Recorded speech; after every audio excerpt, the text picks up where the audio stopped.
Some fresh visuals that have been aired on television channels. US President JD Vance has met the Prime Minister. Since the morning, much happening. We've just seen some fresh visuals that have been aired on television channels. US President JD Vance has met the Prime Minister, Prime Minister Shahbaz Sharif, and they've also issued a statement from the Prime Minister's office in which he is reported to have said that Pakistan is going to try and best to facilitate the talks between these two countries. Important hours going by. Obviously, details are not forthcoming, which was to be expected till some substantive information does come out. But obviously, what we do know is that the major breakthrough is the fact that they are here, and they are willing to talk to each other and find a way out. So based on that, we have, of course, we and the whole world is actually now trying to analyze what could happen, how it could happen, and ultimately whether these talks could lead to something more durable than just a 2 weeks ceasefire. We've been joined by more guests in this hour of our special transmission. Dr. Maria Sultan is here with us. Thank you so much for joining us. Well-known commentator on strategic and national security matters. Dr. Muhammad Ali is, of course, here, who is, how should I say it, who's become a household name and now is, of course, in great demand because of his great strategic understanding of issues. And of course, we are joined by Zunaira Azhar, my colleague, who's also been with us in this transmission since yesterday. So, warm welcome to you also. So it's now, of course, the breaking news right now is the meeting between the US Vice President and the Prime Minister of Pakistan. It's obviously a routine meeting in the sense that it's a formal call on. But if you look at the body language, it's generally, it seems like things are, there's a positive vibe that we are seeing so far. I think the air in Islamabad speaks of it. It's spring in the air. It is. And that is what we're hoping It's for. a good day to talk. It's a good day to talk and it's a bad day to die.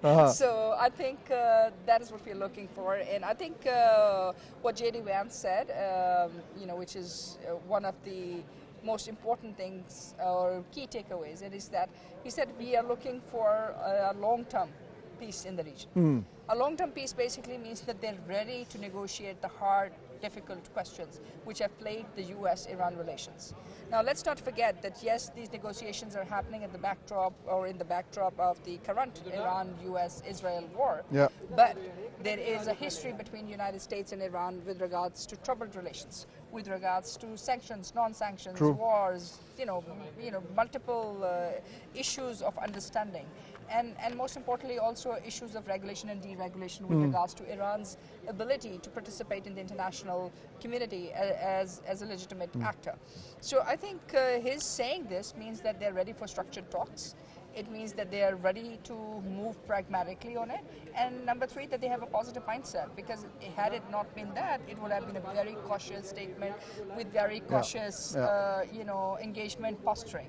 So the posturing is there. These issues are not easy because it's 14 years plus what we're looking at, which culminated in a war, a global war almost.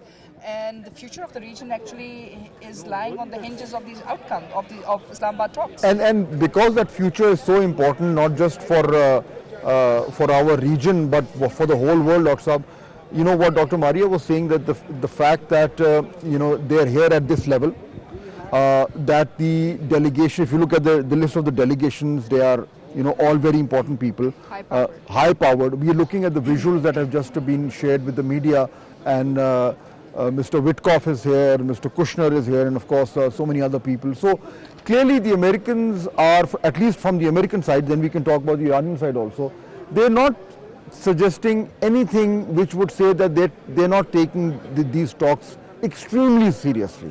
So they are here, most likely, seems like they're here to get some kind of a result. Absolutely, Fahd. I think I'm very optimistic about significant and sustainable progress for two reasons. The first off, the level, as you rightly pointed out, the US second most powerful man is here. The third most powerful man of Iran is here. And you know, when they physically arrive in Islamabad is an evidence that they have a lot of political capital at stake back home.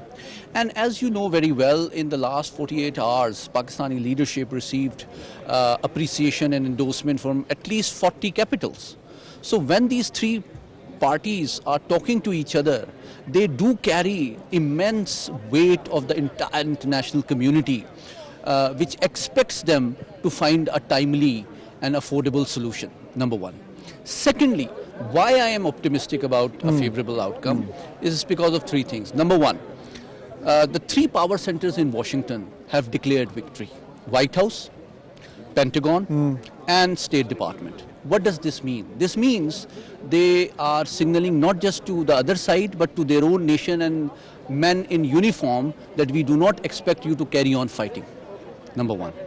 Secondly, there is a sentiment of happiness on the streets of Tehran as well.